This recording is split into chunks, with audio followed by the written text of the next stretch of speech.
Hey everyone, and welcome back to the channel. I'm 72 years old now, and 3 years ago I was terrified about my financial future. Today I want to share the story of how one conversation at a family dinner completely transformed my retirement, and how it could change yours too. The night I hit rock bottom. October 2019, sitting at my daughter's dinner table, watching my grandkids laugh and play, but inside I'm dying. 3 months earlier, at 69, I'd been restructured out of the job I'd held for 23 years. You know what that means. They replaced everyone over 60 with younger, cheaper workers.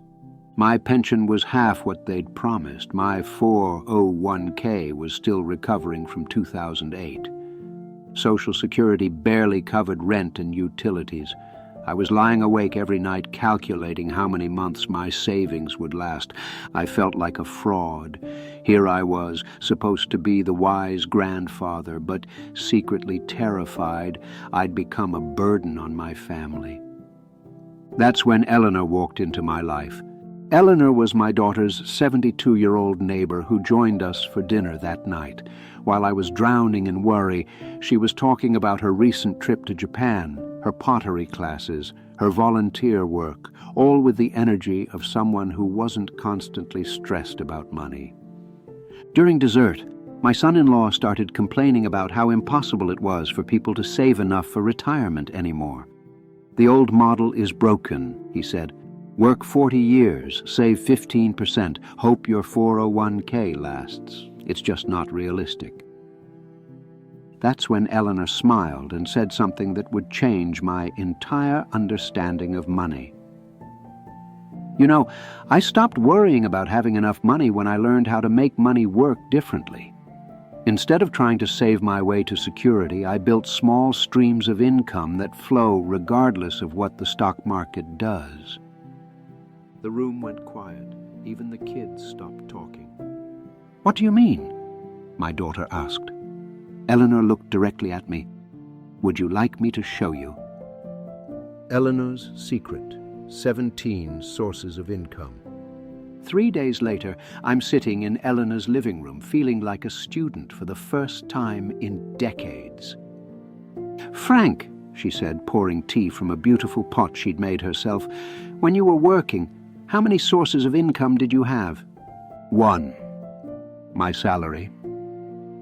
And now, 2, I guess, Social Security and my 401k. She nodded. "I have 17. I nearly dropped my cup. 17? How is that possible? What Eleanor showed me next blew my mind. She had created what she called her income ecosystem. Multiple small streams that provided steady cash flow every month. Renting her basement apartment, $950. Teaching pottery classes, $320. Selling her handmade pottery, $180. Pet sitting through apps, $240. Tutoring high school math, $400. Dividend stocks, $430. CD interest from different banks, $180. Farmers market vegetables, $120. Writing product reviews, $80. Renting her driveway for event parking, $60. The total varies, she explained, but it's usually between $3,200 and $3,800. Combined with Social Security, I'm making more now than in my last working years. I was stunned. "But how did you figure this out?" Her expression grew serious. "The hard way. When my husband died 8 years ago, I realized our savings wouldn't be enough. I could either panic or get creative. I chose creative." The light bulb moment. That day, Eleanor taught me something that changed everything.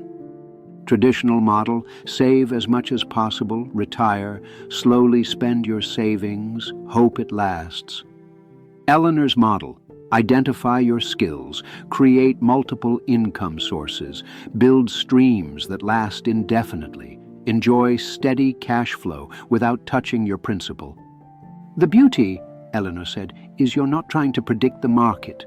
You're creating value for people right now, today, and they pay you for it.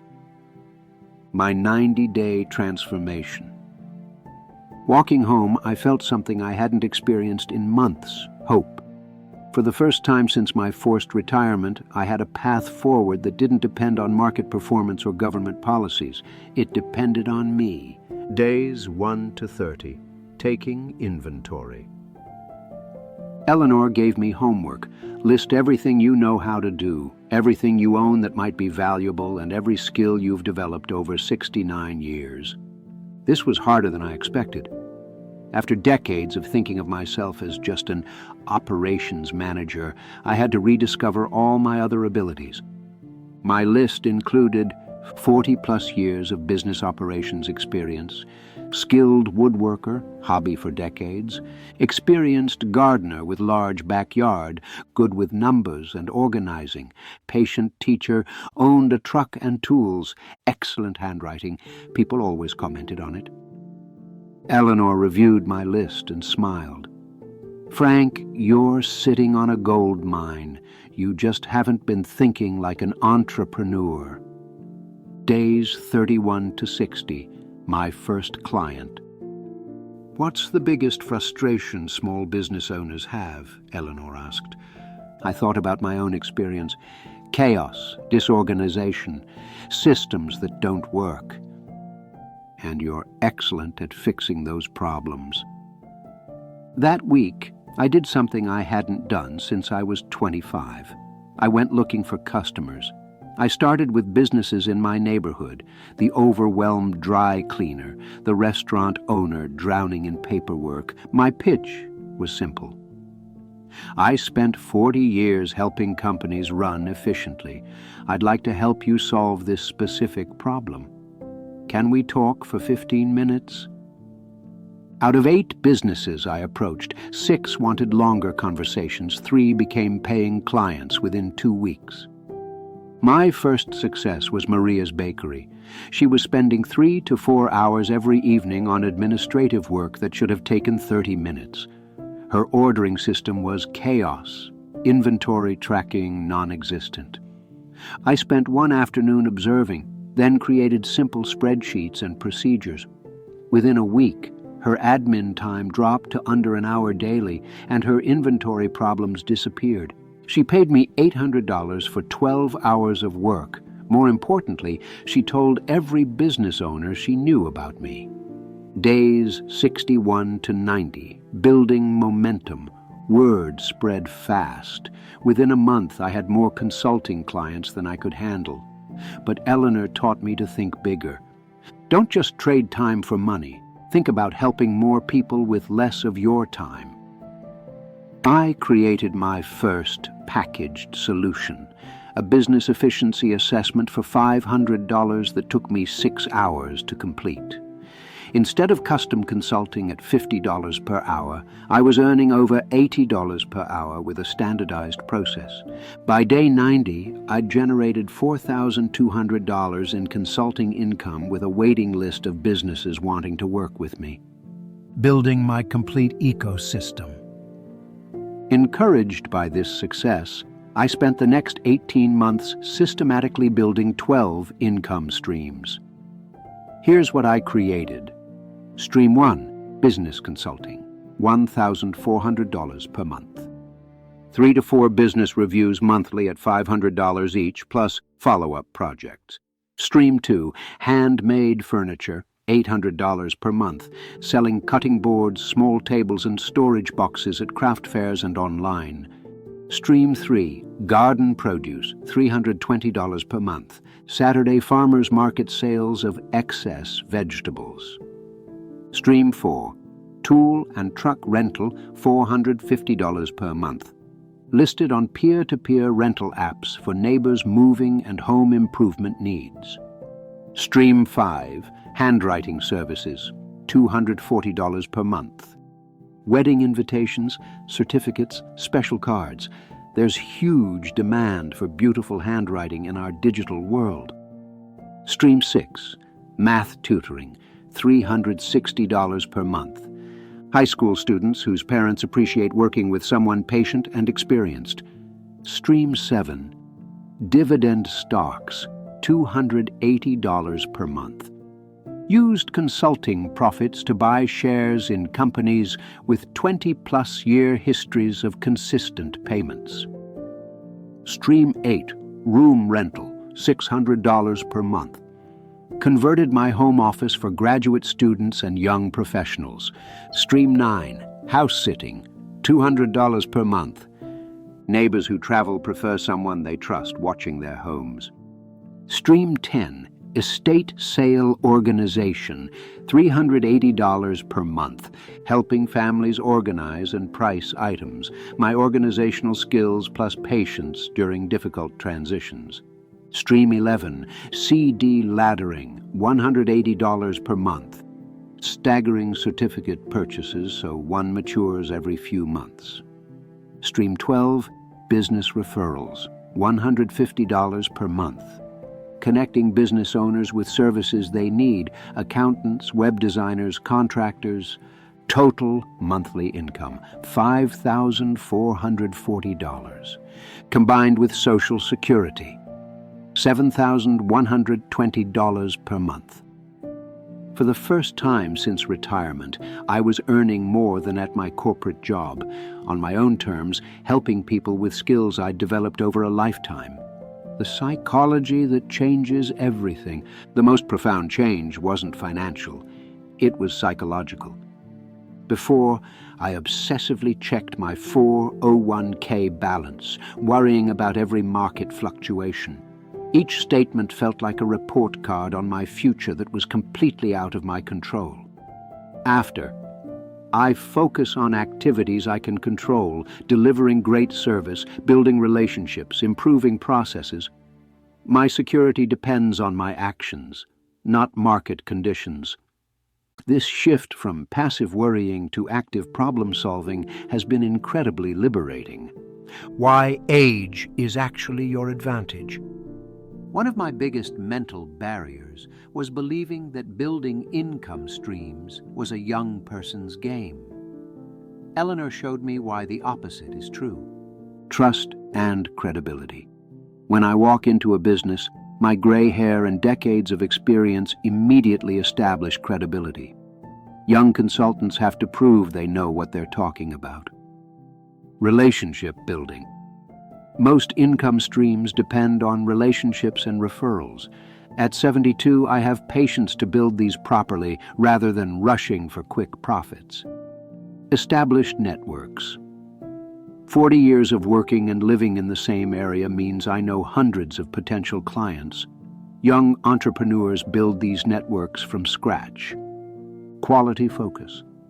I don't need huge income from each stream. I need steady, reliable income.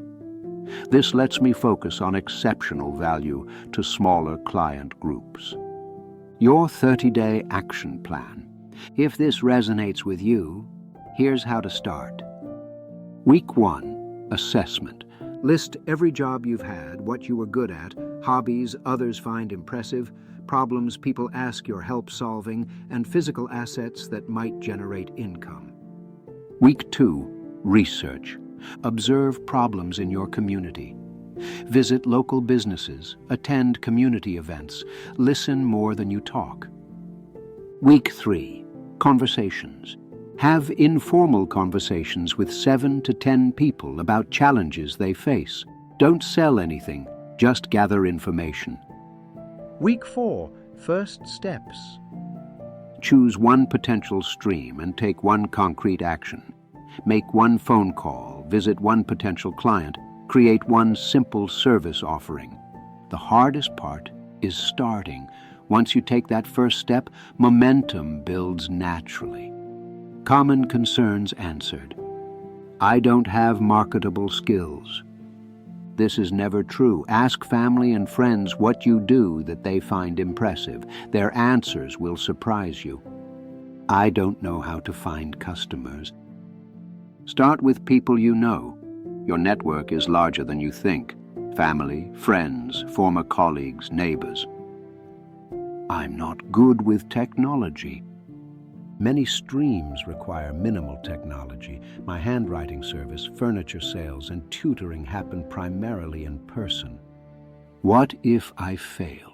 Failure is low risk and temporary. If one stream doesn't work, you still have others. Each attempt teaches you something valuable, the real transformation. At 69, when forced into retirement, I felt discarded, like I was entering a phase where my role was just consuming resources rather than creating value. Now, at 72, I wake up knowing people count on me. Business owners rely on my expertise. Students depend on my tutoring. Families trust me during difficult transitions. I'm not winding down. I'm contributing in ways that matter, using skills I've spent a lifetime developing. Eleanor's final lesson. Last spring, Eleanor was diagnosed with early-stage Alzheimer's. When she told me, my first thought was about her income streams. "I've been thinking about that too," she said with characteristic practicality. "It's actually a good test of our system." I watched Eleanor systematically transition away from streams requiring sharp cognitive function while maintaining those that didn't. She stopped tutoring but continued pottery sales. She ended pet sitting but kept collecting dividends. "The beauty of multiple streams," she told me, "is you can let some go and still maintain independence." Even with her condition progressing, Eleanor maintained dignity and financial stability longer than would have been possible with traditional retirement. Her income streams provided both money and purpose during a difficult transition. The lesson in resilience. Eleanor's experience taught me that multiple income streams aren't just about prosperity, they're about resilience. When your security depends on a single source, any disruption threatens everything. When your security comes from multiple sources, you have options. You can adapt, adjust, and maintain independence even when circumstances change. The community connection. Building income streams as a senior created something I never expected: community. Through my various businesses, I've built relationships across different age groups and backgrounds. Instead of social isolation that affects many retirees, I'm more connected than ever. The graduate student renting my spare room asks for career advice. Young business owners appreciate learning from someone who's navigated decades of economic changes. In return, they keep me current on technology and new trends. It's a mutually beneficial exchange that keeps me learning and growing. Planning for the next decade. At 72, I'm already thinking about how my income ecosystem will evolve. High energy streams, 60s to early 70s, consulting, active services, travel-intensive work. Medium energy streams, 70s to early 80s, teaching, mentoring, local services. Low energy streams, 80s plus, investments, rental income, royalties. Financial security can actually increase with age, even as physical capabilities change. The letter to my younger self. If I could write to myself at 40, I'd say, stop worrying so much about 401k contributions and start developing skills that generate income regardless of market conditions. Build relationships with business owners. See your hobbies as potential income sources. Start thinking like an entrepreneur who happens to have a day job. The security you seek won't come from saving your way to freedom. It will come from multiple ways to create value for others. Your starting point. If you've made it this far, you're probably feeling inspired and intimidated. That's normal. I felt the same way. Here's your first assignment. Have one conversation this week with one person about one problem they have that you might help solve. Don't try to sell anything. Don't commit to services. Just have a genuine conversation about challenges they face that relate to your skills or knowledge. Listen more than you talk, ask follow-up questions, take notes. That's all. Just one conversation. But I predict that conversation will lead to another, which will lead to an opportunity, which will lead to your first income stream, which will build confidence for your second stream. The Sunday dinner promise. Every Sunday, I still have dinner at my family. But now, instead of sitting quietly worrying about money, I'm sharing stories and encouraging family members building their own side businesses. Last week, my daughter said something that brought tears to my eyes. "Dad, watching you transform your life after retirement has been one of the most inspiring things I've ever witnessed. You've shown us it's never too late to take control of your future." That's my promise to you. It's never too late to take control of your financial future. It's never too late to discover your skills have value. It's never too late to build security that doesn't depend on markets or government programs. The final truth. Eleanor taught me that true wealth isn't having money. It's having the ability to generate money using skills and knowledge you've developed over a lifetime. You have those skills, you have that knowledge, you have that ability. The wisdom is here, the opportunities exist. The only question is whether you'll take the first step. Your future self is waiting for you to make the decision to begin. Thanks for watching, everyone. If this story inspired you, please hit that like button and subscribe for more real-world retirement wisdom. In the comments below, tell me, what's one skill you have that people always compliment you on? That might be your first income stream waiting to happen. And remember, in memory of Eleanor Chen, who taught me that retirement isn't the end of contributing value to the world. It's the beginning of doing it on your own terms. I'll see you in the next video. Until then, keep building your future.